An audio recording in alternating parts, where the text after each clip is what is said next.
He came to the jungle for a photo and found a bleeding tapir at his feet. Two armed men claimed it was theirs. What the hunter did next changed the entire region, and no one saw it coming. I came out here for peace, not for drama. Maybe a photo or two. A little money if I got lucky. But instead, I got blood, sweat, and a dying tapir walking right up to me like I owed him an explanation. Let me rewind. I'm a 50-year-old man with a daughter who eats faster than I can afford groceries. Used to work on diesel trucks. Now I sell wildlife photos to eco-tour companies who pretend to save the planet while sipping cocktails in glass towers. If I sound bitter, it's because I am. But I still believe in doing the right thing, even when the right thing tries to bleed out in front of me. It was early morning, sun barely breaking through the canopy, and the bugs were already treating me like an all-you-can-eat buffet. I had just finished tying a bag of overripe bananas to a branch, bait for capybaras or maybe a tapir if I was lucky, when the trees cracked behind me. And out he came, a full-grown tapir, stumbling like he'd fought a freight train. His right flank torn wide open, blood, dirt, flies. The kind of wound you don't walk away from, except he did, right toward me. I didn't breathe. Most wild animals run when they see a human. This one? He looked me dead in the eye and kept coming. Not fast, not aggressive, just desperate. And let me tell you, there's nothing quiet about that kind of silence. I knelt down, opened my canteen. He drank, like a dog that hadn't seen water in days. Then I spotted it. Rusted steel jammed into his side. A trap. One of those outlawed spring-jaw horrors that don't kill fast. They torture. I should have turned around and walked away, but something about the way he looked at me, like I was the last light in the dark. So I took off my shirt, yes, my only good one, and tore it into strips. I cleaned what I could, tied what I couldn't. Didn't matter if it helped, I had to try. That's when I heard the voices. Two men. Loud. Too loud for a place like this. You know the type. Smug, heavy boots. Chewing gum like it's a personality trait. One had a shotgun slung across his chest. The other dragged a machete like it was a third arm. "Well, would you look at that?" Shotgun guy smirked. "Our dinner came back." I stood up, slow, calm. "He's not yours." "He is, if we say he is," machete guy barked. "We tracked him yesterday. That thing's got a pelt worth more than you make in a year." I didn't move. "He's hurt. He needs help." They laughed, like it was a joke, like this bleeding, terrified animal was a punchline. "You playing ranger out here, old man?" I stepped between them and the tapir. My heart was banging like a war drum, but I wasn't budging. Then shotgun guy raised the barrel and fired. Not at me, not yet. Just enough to rattle the trees and make the birds scatter. That was his warning shot. But what came after? That changed everything. What happened next flipped the whole situation upside down.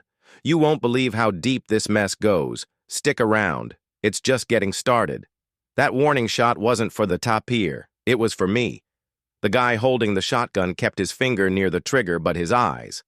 They were testing me, measuring how fast I'd run once things got real. Problem was, I wasn't running. Not this time. "You got 5 seconds to step aside," he said. "After that, it's your problem." Behind me, the tapir wheezed. He was still conscious. Barely. I could feel his breath brushing my ankle. That animal had dragged himself here for help, and now I was the only thing standing between him and two men who treated life like scrap metal. I spoke slow. "You shoot me. You better hope I stay down." Shotgun guy's lip twitched, like he wasn't sure if he liked that answer. Machete man stepped in now. "You city people think everything deserves saving. Guess what? Jungle don't work like that." "No," I said, "but humans should." He didn't like that. His machete dropped an inch.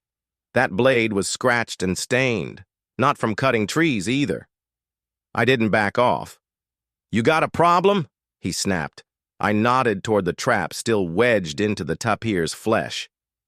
That's your problem. Legal or not, the shotgun guy growled. It works. And it gets results. Yeah, I muttered. So do bulldozers and landmines. That set them off. Shotgun guy aimed again. I braced myself. But that's when it happened. A rustle behind them.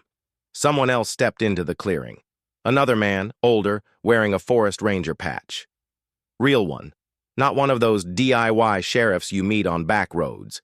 His radio crackled at his side, and his hand rested calmly on the grip of a sidearm. Not raised, not threatening, just present.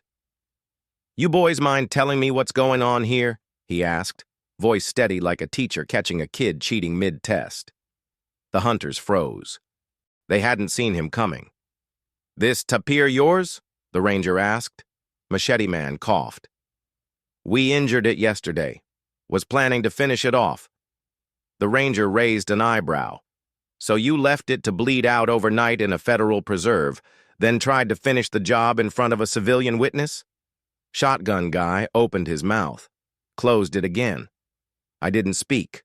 I just stepped aside enough so the ranger could see the trap, the blood, and the makeshift bandages. His eyes lingered a second longer than I expected. He sighed. You two, drop the weapons. For a second I thought they might argue, but something in the ranger's voice told them that'd be a mistake. They dropped them, and suddenly the power shifted. The ranger moved toward me. You did this? I tried, I said. He came to me. He gave a small nod, not approval, not praise, just acknowledgement, like we both knew what had just barely been avoided here. But the real weight hadn't landed yet. The tapir made a sound, software raw, and the moment I turned to check on him, I saw it. His breathing had slowed, but his eyes were still locked on mine. I'd done what I could, but I wasn't sure it was enough. This is it. Everything's about to come to a head. The next moments will decide everything. You won't want to miss what happens when the fight shifts and someone finally takes a stand that can't be undone. The ranger called for backup the second those men dropped their weapons. He didn't yell, he didn't threaten, he just radioed in coordinates with the kind of calm that told you he'd done this before. And it hadn't always ended peacefully. They were detained without a fight. Maybe they finally realized the game was up, or maybe they just knew better than to argue with a badge in the middle of nowhere with a wounded animal and a camera-wielding civilian watching their every move. And I stood there, next to the tapir, not moving. Because honestly, I didn't know how. The adrenaline had drained out of me, and now all that was left was the ache. In my knees, in my hands, in my chest. This wasn't just about saving an animal anymore. This was about something much bigger. Something we lose when we look the other way too many times. The ranger crouched down beside the tapir. He's strong, he said. To get this far in that shape? That's not just instinct, that's will. I didn't answer. The tapir's breathing had slowed, but his eyes were still open, still locked on something. Got a wildlife transport team on the way, the ranger added. Might take a few hours. They'll sedate him, move him to the clinic in Santa Cruz. And if he doesn't make it? I asked. The ranger looked up. Then he didn't die for nothing. We both knew that wasn't enough, but it was something. Time passed. We sat in silence. The men were cuffed and walked to the edge of the clearing, muttering under their breath. But I didn't hear them anymore. Because the tapir started shifting, not thrashing, just trying to rise. I put a hand on his shoulder. Hey, I whispered, don't. You don't have to. But he kept pushing. His legs trembled. His body shook. Then, slowly, painfully, he stood. The ranger froze. He shouldn't be able to do that. And yet there he was, standing, bloodied, broken, but standing. He turned his head toward me, just slightly and like a nod. Then, unbelievably, he took one step, then another. He didn't bolt, he didn't collapse. He walked, slow and shaky, but determined, toward the edge of the forest. The ranger stepped forward. "We can't let him go. He's not stable." I stopped him. "If he came this far to survive, maybe he knows where he needs to go." He disappeared into the green, without a sound. Like he was never there. Just a shadow that crossed our path to remind us of something we keep forgetting. I stayed there long after the transport team arrived. Help came too late for him, but not for what he left behind. That trap? I turned it in. That clearing? I marked it on every map I could find, logged coordinates, photos, full report. Turns out there were 8 more traps found nearby in the following days. All illegal, all designed to torture, not hunt. News picked up the story. Hunter stops poachers to save wounded tapir. They got most of it wrong, but that's how stories go once the headlines take over. Still, something stuck. Laws were enforced a little tighter that month. A few more boots showed up on the ground. Donations came in for wildlife protection.